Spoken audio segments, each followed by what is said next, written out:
家里如果有人喜欢吃豆制品的朋友，真的强烈推荐你们试做一下，绝对不会让你们失望的哦。老师用这个剪刀给它剪一个口子，等一下它就会吸饱汤汁了。那如果煮汤的话就不需要了哈。这次回购本来是趁着这个小姑来的时候就做给他们吃，结果最爱吃豆腐的妹夫在码头就没办法回来，所以今天我们只能自己吃了。接下来我们准备料头哈，大蒜跟生姜拍碎，然后切末。再准备几根小米辣，我们切圈。然后这个蒜白的话，跟蒜粒分开哈。这个蒜白我们先切，蒜粒我们就斜刀切马耳朵哈。就比起小葱的话，我感觉蒜粒的话就跟这个油豆腐特别配。下饭菜是一定要搭配一点这种猪肉的哈，我们用的是这种五花肉，去皮，我们先给它切块，再用绞肉机给它打成肉末。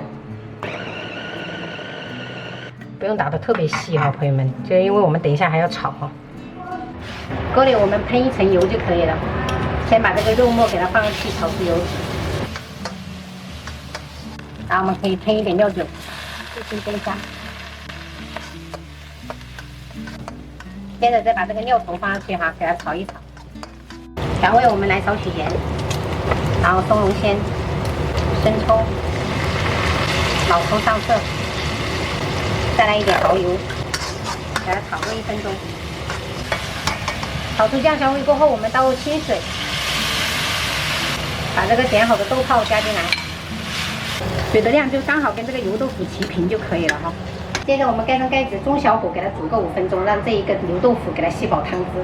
这个时候我们调一个水淀粉哈，要有这样1大勺的玉米淀粉，然后加入少量的清水，来搅匀。好了，时间到了，朋友们，我们最后把这个蒜苗放上去，然后把水淀粉淋上去，给它大火收一下汁。加一点水淀粉的话，这个汤汁就会挂在这个油豆腐上面，真的超级香，就比吃大鱼大肉还过瘾。关火。今天打算要凉拌一个腱子肉，所以简单分享一下我们平时是怎么调味的。然后切一点多多的这种香菜跟这个小米辣。调味我们来一丢丢盐，然后少许的松茸鲜，再来1勺糖。生抽、花椒粉来1小撮，这个香醋我就是会来一点点，不会太多。然后最后就是这个香而不辣的红油，就加1勺。戴上手套，抓吧抓吧，抓匀。这个凉拌牛肉就非常适合夏天吃，超好吃的。再切了一点这种小孩子不辣的，给它人家蘸着吃，干碟放在旁边。开饭了，卤一次就可以弄2道菜摆着。这个就是简单切，然后凉拌牛肉。还有干煎的鳗鱼，加了一点葱头下去，好香。然后爆炒了一个竹蛏，这个是超级好吃的肉末炒油豆腐。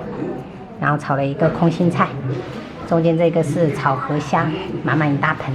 我们今天中午就这样吃，静宁都腰了，你看，静宁口水都要滴到里面去。哇，你这哪里有豆腐啊？买的。你哥在网上买的。然后买完那一天晚上，这个是被他们抢疯，他们吃完，然后后面他又回客了。哦。只要吃菜都不用担心他不吃。哦，哎呦，就这么几根芹菜。怎么样？你是5分钟我就懂了。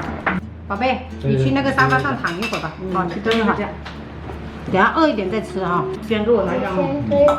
干嘛？就干煎的，干煎的。嗯。你这样，宝贝。你这脸没撩了嘞！我还以为是他吃饭，不过他饭也快没了。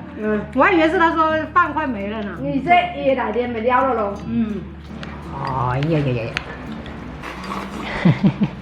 吃了第2碗饭了，我的天！好吃。